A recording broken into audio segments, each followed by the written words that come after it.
2 minutes past 12. You are listening to the Mid Morning Talk on Salam Media with me, Mara Mukwanda. She is known for having led nationwide marches and was one of the speakers at the hashtag I Am Next protest outside South Africa's parliament, calling for government action against gender-based violence and femicide. She is also the founder of Pilisa Abafazi Betu, an organization which she's going to tell us more about a little later on. And she is our hit list for today, Lucinda Evans. A good day, Lucinda, and thank you for joining me. Good afternoon, ma'am. How are you? I'm good, thanks. And yourself? I'm a bit tired. It's 16 days of activism month. My disclaimer is that I don't celebrate 16 days of activism because I believe in 365 days for activism, because we find ourselves as this country and we find ourselves as a province, we have nothing to celebrate from the 25th of November until the 10th of December. So it's 365 days for us every day. Mm-hmm. And I'm glad you brought that point up because, I mean, every time when there's the 16 days of activism, the numbers tend to go higher. They become higher than normal. It's like, people don't take heed of the 16 days of activism on these 16 days. So what about the rest of the year? They're probably not going to do anything about that either. All right. So, now, before we get into the 16 days of activism again, let us talk about you and the work that you do. You're not just an activist for gender-based violence, but you do a lot of other community work. You serve your community as well. Give us a history of how your story began. I believe it has something to do with apartheid.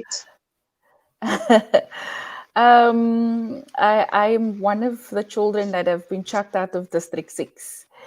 And I found myself on a truck with dogs in, and we were brought to Lavender Hill. I'm still very, I don't like dogs very much because of a child experience coming there. And we came to Lavender Hill, and there were already people living in Vrygrond, which was eligible to receive the houses, the duplex, the 3-story concrete jungle that they've thrown us in. So my first encounter with violence as a child was when the community of Vrygrond would come over, and we stayed on the ground floor.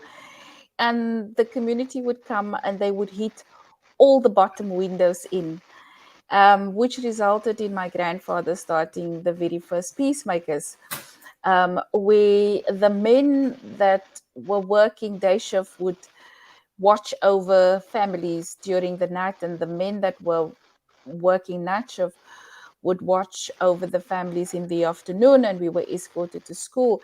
And my narrative, I was a curious child. I was, people would say at times I was a bit disobedient, but I wanted to know, why were these people angry with us? Why don't they wanted to be our friends? Why were we told as children that the black people will steal us and throw us in a pot and eat us?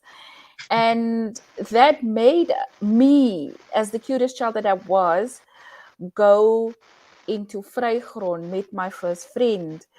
And of course, engulfed in apartheid and violence, my grandmother was upset with me when I came home the day and I told her I was in Vrygrond. I will not say to the viewers what grandmothers did that time.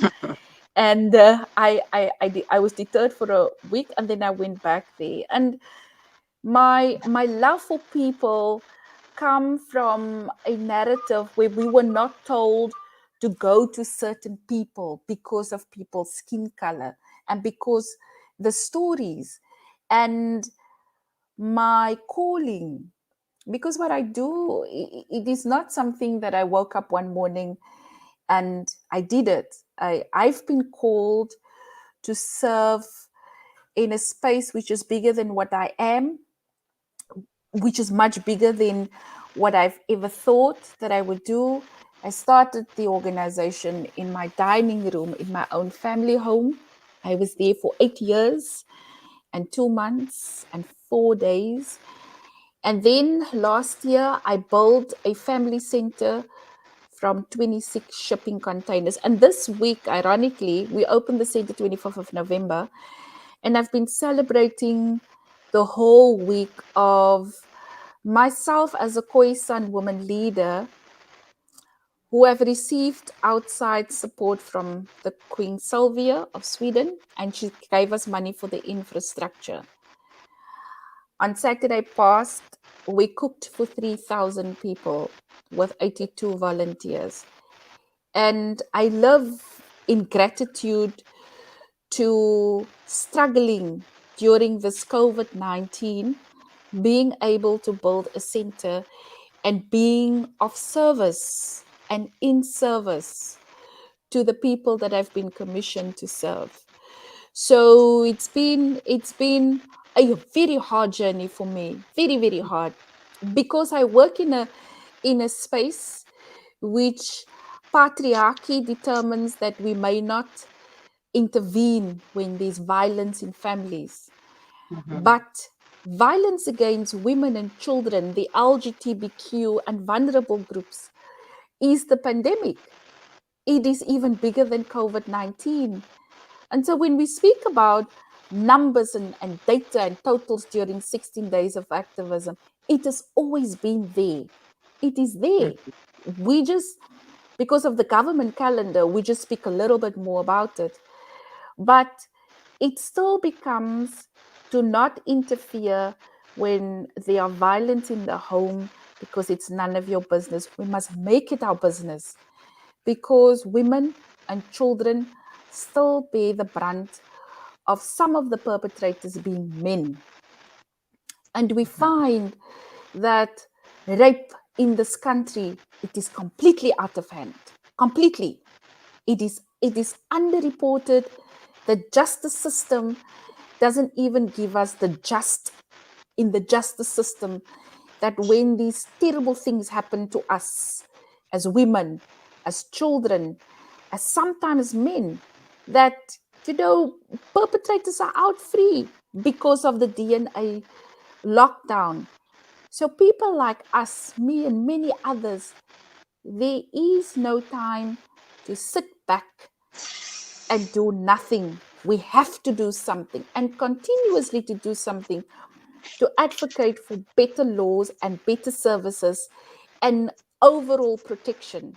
Because as a woman, when the sun goes down, we can't be on the streets, walk the streets at times, or just have our cell phones in our hands without being attacked. How many women, 5 of them left home, how many of them will come back tonight saying nothing has happened to them? Because we know what we know, and we know what the stats are in terms of violence being perpetrated. 3 of us will come back. We either were raped, or we were assaulted, or we were attacked. Out of every 5 women that leave the house to go and work. And we don't see it as being serious. We don't see it as being a problem in this country. We don't even see that alcohol attached to violence against women is a big problem in our country. Yeah, definitely. You just spoke a mouthful there already, and there's so much that we still need to do, so much that needs to be done. And I'd like to ask you about the National Council on Gender-Based Violence and Femicide Helpline that was started by the president. Is that helping in any way fight gender-based violence? We don't feel it on the Cape Flats. Whatever happened, myself as a Khoisan leader on the Cape Flats, and many other women, leaders, shelters, organizations, where is it? We've heard about 5 billion or 50 billion or 500 billion that was made available for gender-based violence. 2 years ago, I stood next to the president at my next march, and the president said lots of things. He lied to us. He lied to the 20,000 women, because I can take you about cases that is in the media. There's lots of cases that's not in the media. Let's speak about the Jesse Hess case. It's 3 years. She was killed in the same month as Uyinene. She was also 19 years old. She was also a student, first-year student at a university, killed in the same month of August. One case. I've had a conviction under a year.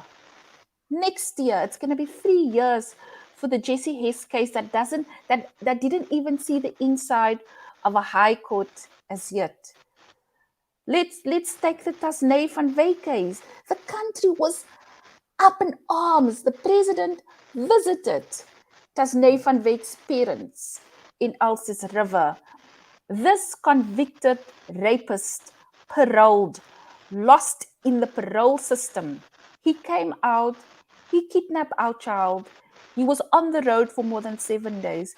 He raped her and dumped her body in a drain. The case is only going to be seen next year. It's 2 years for these parents. And the question that I'm asking, the Gender-Based Violence Council, the money that has been said has been made available. Our president is taking the vulnerabilities, is taking the death of our sisters, our mothers, our OCs, our children, and using it as a political ping pong. He has lied to us on the 5th of September 2019, and gender-based violence is used to play political games. I am of the opinion, and this is my own opinion, ma'am, that in the next 5 years, 4 years, the women of this country, we need to get our act together, and we need to start protecting ourselves. And how we do that, we need to contest the next national elections. We are dying by the day.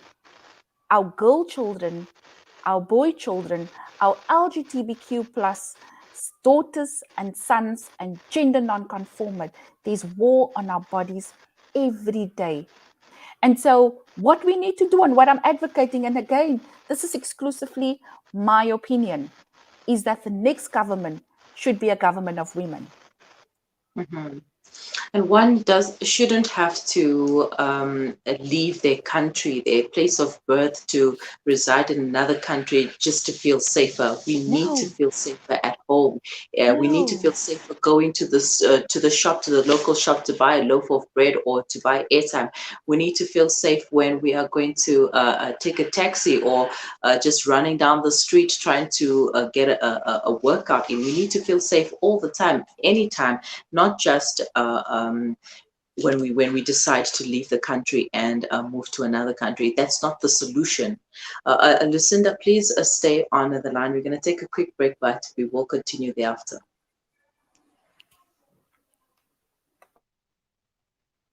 In Syria or orphanages in Yemen, the eyes of the needy speak volumes with just one glare. We know what it's like to be at ground zero with food essentials, clothing and blankets, fresh water portal trucks, and even on-site navigators. We use every cent to better their tomorrow. Become part of our journey to bring relief to all. Go to www.ashrafulaid.org or call us on 011-809-8181. Ashraful Aid, under the auspices of Maulana Suhail Wadi.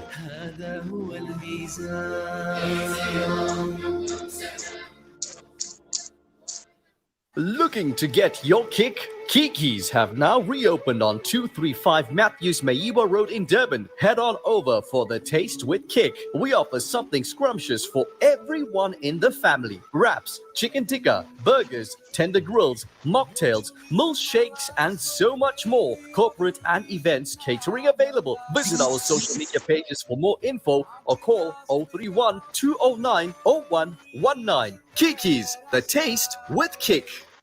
Discover the Africa of your dreams and surround yourself with her spectacular beauty. Relax beneath her serene sunsets and explore wildlife at its natural best. It's where the pride of Africa comes together. The Kwantu Private Game Reserve. Get to know the Big Five or cruise on an elephant safari game drive. Interact with lion and tiger cubs and enjoy world-class halal cuisine while we pamper you during your 5-star stay.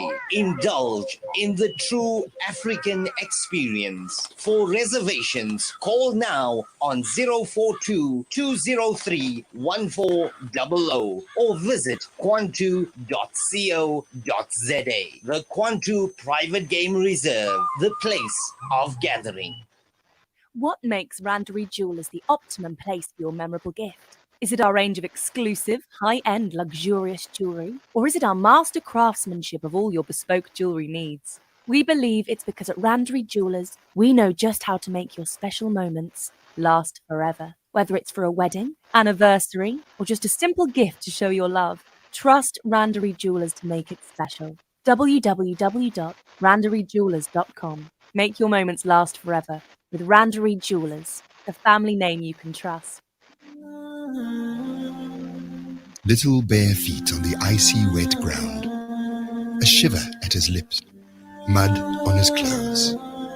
When he is cold, the hunger is worse, the nights are longer, and the pain is more severe. What if this was your child? The Al Imdad Foundation's Global Winter Appeal allows you to make a difference for refugees, IDPs, and struggling communities in 21 countries globally. Sponsor a winter pack today for just 600 Rand. Donate online at alimdad.com or call 0861 786 243. Listen to something fresh. Listen to Salam Media.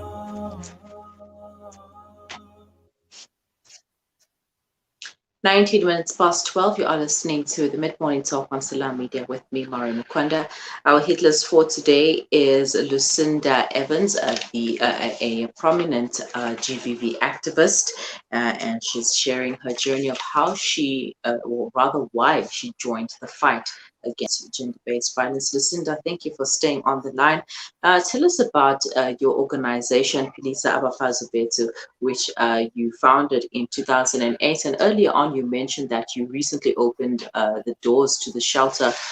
So it's been a long journey, 2008, and only opening doors officially now.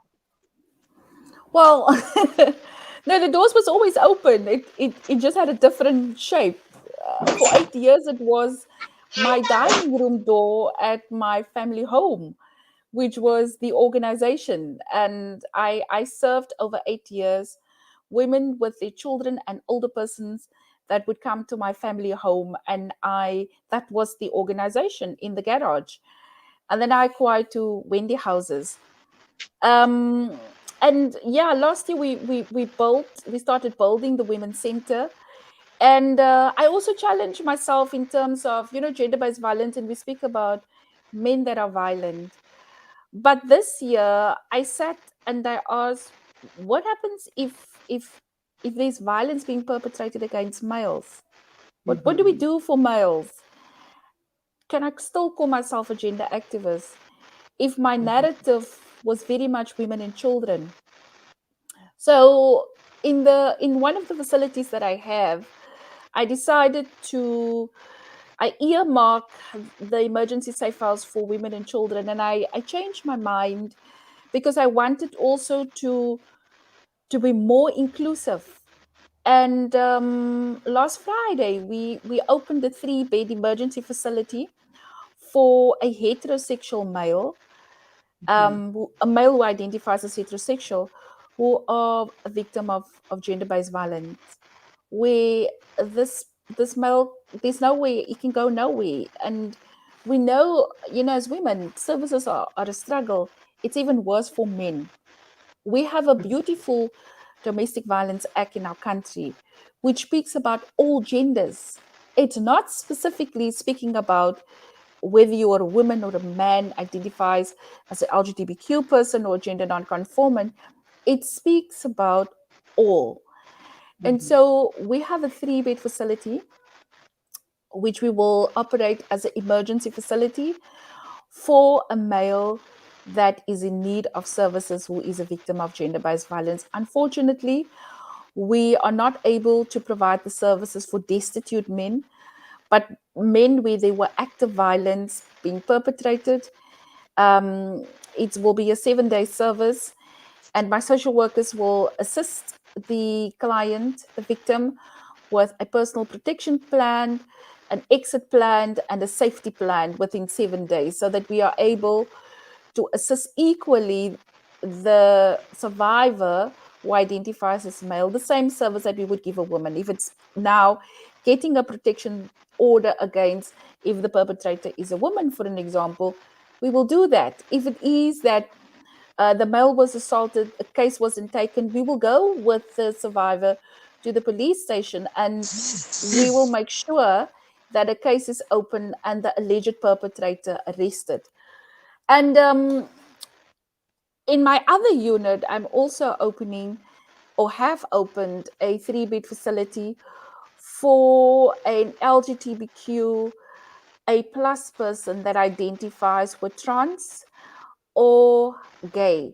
And the criteria would be exactly the same as what we have for our heterosexual female survivors. And the emergency plan would be the same, also a 7-day facility. And, you know, it's very difficult that we speak very broadly about vulnerable groups. But we don't see that men that are survivors or victims of gender-based violence as part of that vulnerable group. We speak about vulnerable groups, and we don't also see that the LGBTQ plus individual or the gender non-conformant person is in the vulnerable groups. And as a gender activist, and that are leading and that are advocating, I also have to change my own narrative where I look at all vulnerable groups in the little space that I have and the service that I can offer. So moving forward from 25th November 2021 for the next 365 days, I would be advocating more for services for heterosexual males, because there are no long-term shelters like there are for women's shelters. There's only one long-term LGBTQ service, which is the Pride Shelter, but more is needed. And so I want to add my voice to the advocacy into these two vulnerable groups. All right, now moving forward with the 16 days of activism, or rather 365 days of activism, what can we all do to help eradicate this pandemic of gender-based violence and femicide? We need the good men to come and take our hands. There are plenty of good men that are out there and feel the shame of what other men are doing. We need the good men to step up and to step forward and to say to these men that are still violent, that are still abusing their children and using sometimes religion as justification for violence. Violence is violence. And we need these good men to say it needs to stop. I need the good men to take hands with the women's shelters and women's movements and with places like us that are providing services to say, here am I, what can I do? And to take the message out there that we cannot accept that violence is the order of the day. We cannot accept that any man would come and hurt a child or a woman or an older person. But we also have to keep people accountable when they act violently towards another person. And we need to keep the protection agencies like the South African Police Services and many others responsible for not providing these services to ensure that we remain safe in this country. All right. Thank you so much for your time, Lucinda. But before you leave us, how can people get a hold of you if they would like some more information regarding the shelter? And is this the only shelter of its kind in the Western Cape? Are there any others nationally? I'm not sure. I'm not sure nationally if anyone is providing services for heterosexual males or the LGBTQ. If it's okay with you, I will leave our contact details in the chat box. I'm happy to circulate it, email addresses and emergency numbers. And we have social workers on call 24 hours. The number that I will be providing, 076 270 3050, is a call and WhatsApp number. I can repeat that number again, 076 270 3050. And I will leave the email address in the chat box. And if somebody just wants advice around what can I do, around I'm in a situation, where do I go? That number is available. Mm-hmm. Right. Thank you so much for your time, Lucinda, and keep up the good work. Thank you so much. Have a good day. You too. Bye-bye. Lucinda Evans, a gender-based violence activist and the founder of Pilisa Abafazi Betu, an organization which was founded by her in 2008, housing vulnerable women and children who have been affected by gender-based violence. And now they recently opened their doors and they're opening safe spaces for men, heterosexual men, and the LGBTQI+ community as well.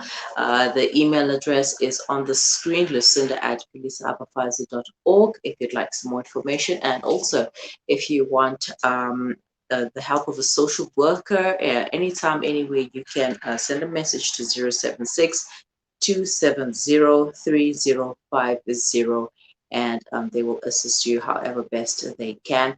It is 12:29. You are listening to the Mid Morning Talk on Salam Media. Please stay with us. We will be right back.